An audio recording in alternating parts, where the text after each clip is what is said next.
নমস্কার বন্ধুরা, মঞ্জুর রান্নাঘরে আপনাদের সবাইকে স্বাগত। আজ আমি দারুণ সুস্বাদু লাউয়ের কোপ্তা রান্না করব। এইভাবে লাউয়ের কোপ্তা রান্না করলে মাছ মাংসের স্বাদকেও হার মানাবে। রেসিপি ভালো লাগলে প্লিজ লাইক ও সাবস্ক্রাইব করে বেল আইকনটি প্রেস করে রাখুন, তাতে আমি ভিডিও আপলোড করলে নোটিফিকেশন আপনার কাছে পৌঁছে যাবে। শুরু করা যাক আজকের রেসিপি। 750 গ্রাম ওজনের একটা লাউ খোসা ছাড়িয়ে মিহি করে গ্রেট করে নিয়েছি। এর মধ্যে হাফ টিস্পুন লবণ আর হাফ টিস্পুন হলুদ দিয়ে ভালোভাবে মাখিয়ে নেব।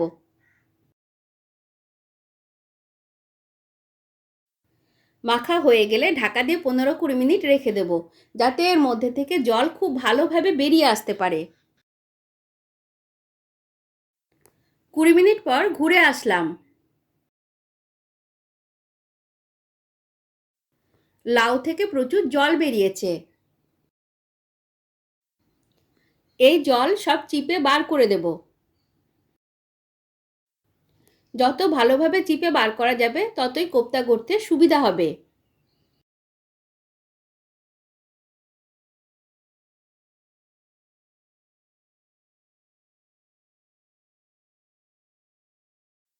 লাউয়ের জুস ছাঁকনিতে ছেঁকে নেব, যাতে জুসের মধ্যে লাউয়ের টুকরো না পড়ে থাকে। এই জলটা ফেলবো না, পরে রান্নার কাজে লাগবে। লাউ যত ভালোভাবে চেপা হবে বেসনের পরিমাণ ততই কম লাগবে। এর মধ্যে একটা মিহি করে কোচানো পেঁয়াজ, স্বাদমতো কাঁচা লঙ্কা কুচি, হাফ টিস্পুন মিহি করে গ্রেট করা রসুন, স্বাদমতো আরও একটু লবণ আর টেস্টের জন্য 2 চিমটি চিনি দিলাম। এইবার কোপ্তা মেখে রেডি করবার আগে আমি তেল গরম করতে দেব, যাতে কোপ্তা রেডি হয়ে গেলে খুব তাড়াতাড়ি ভেজে নিতে পারি। কড়াইয়ে পরিমাণ মতো তেল দিয়ে মিডিয়াম হিটে গরম করতে দিলাম। এর মধ্যে অল্প অল্প বেসন মিশিয়ে একটা নরম ধরনের ব্যাটার রেডি করে নেব। ব্যাটার বেশি শক্ত করলে কোপ্তাগুলো কিন্তু গ্রেভির মধ্যে পরে শক্ত হয়ে উঠবে।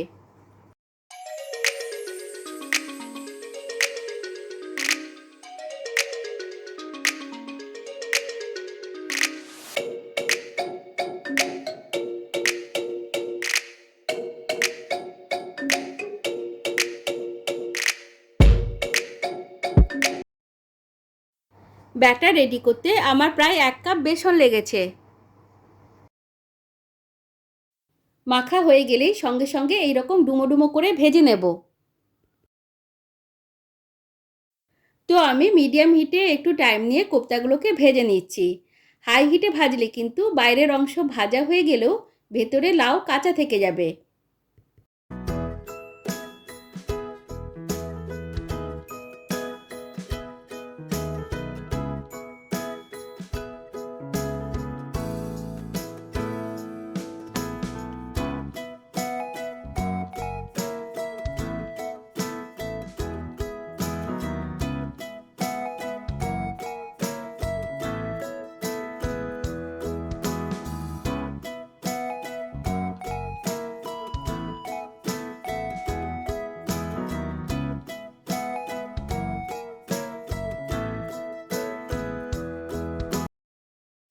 বাকিগুলোকেও একই রকমভাবে ভেজে নেব। কোপ্তা ভাজা হয়ে গেলে কড়াইয়ের তেল একটু কমিয়ে নিয়ে এর মধ্যে হাফ টিস্পুন গোটা জিরে, শুকনো লঙ্কা আর তেজপাতা ফোড়ন দিলাম। ফোড়ন 10-12 সেকেন্ড ভেজে নিয়ে এর মধ্যে 1 কাপ পেঁয়াজ কুচি দিচ্ছি। এখানে 4টে মাঝারি সাইজের পেঁয়াজ আছে।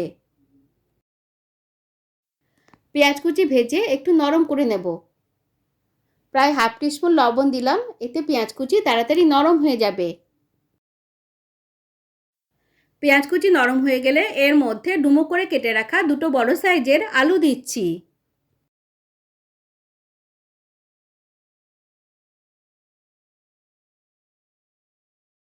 এইবার ঢাকা দিয়ে দিয়ে আলু মিডিয়াম হিটে 3-4 মিনিট ভেজে নেব। 3 মিনিট পর ফাইনালি ঢাকনা খুলে নিলাম। মাঝে মধ্যে ঢাকনা খুলে খুলে একটু নাড়াচাড়া করে দিয়েছিলাম। পেঁয়াজ কুচি বাদামি রং ধরে গেলে এর মধ্যে দিয়ে দিচ্ছি 2 টেবিল স্পুন আদা বাটা, 1 টিস্পুন রসুন বাটা আর স্বাদ মতো 1 টিস্পুন কাঁচা লঙ্কা বাটা। এইবার মিডিয়াম হিটে মশলা একটু হালকা করে কষে নিচ্ছি। মিনিট খানেক মশলা কষে একটু আদা রসুনের গন্ধ বেরিয়ে আসলে পরেই এর মধ্যে হাফ টিস্পুন জিরে গুঁড়ো, হাফ টিস্পুন ধনে গুঁড়ো, প্রায় 1 টিস্পুন লাল লঙ্কার গুঁড়ো, 1 টিস্পুন হলুদ গুঁড়ো, হাফ টিস্পুন লবণ দিয়ে মিডিয়াম টু লো হিটে মশলা 2 মিনিট কষে নেব।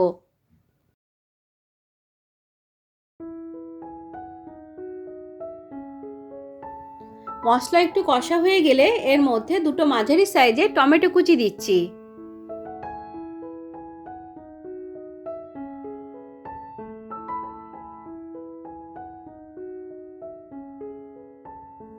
টমেটো দিয়ে একটু নাড়াচাড়া করে লো হিটে ঢাকা দিয়ে 2-3 মিনিট টমেটো নরম হতে দেব।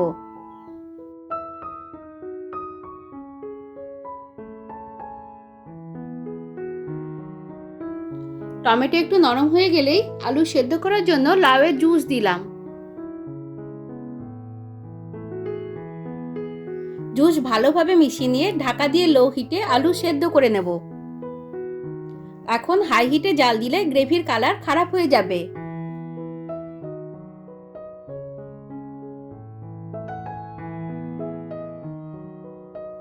আলু সেদ্ধ হয়ে গেলে গ্রেভির জন্য জল দিচ্ছি। গ্রেভির জন্য 2 কাপ জল দিলাম। গ্রেভি ভালোভাবে 2-3 মিনিট ফুটে গেলে পরে এর মধ্যে কোপ্তাগুলোকে সব দিয়ে দিচ্ছি। কোপ্তা দিয়েও মিডিয়াম টু লো হিটে 2-3 মিনিট জাল দিয়ে নেব। জাল দেওয়া হয়ে গেলে গ্যাস বন্ধ করে 1 টিস্পুন ঘি আর হাফ টিস্পুন শাহি গরম মশলা গুঁড়ো ছড়িয়ে দিচ্ছি। ঘি গরম মশলা দিয়ে ভালোভাবে মিশিয়ে ঢাকা দিয়ে 2-3 মিনিট স্ট্যান্ডিং টাইমে রেখে দেব। আপনারাও অবশ্যই এইভাবে বাড়িতে বানিয়ে খান। আশা করি সকলের ভীষণ ভালো লাগবে। রেসিপিটি কেমন লাগলো বা কোনো প্রশ্ন থাকলে কমেন্টে জানান। ভালো লাগলে লাইক, শেয়ার, সাবস্ক্রাইব করার অনুরোধ রইল। সকলে ভালো থাকবেন, সুস্থ থাকবেন। ধন্যবাদ।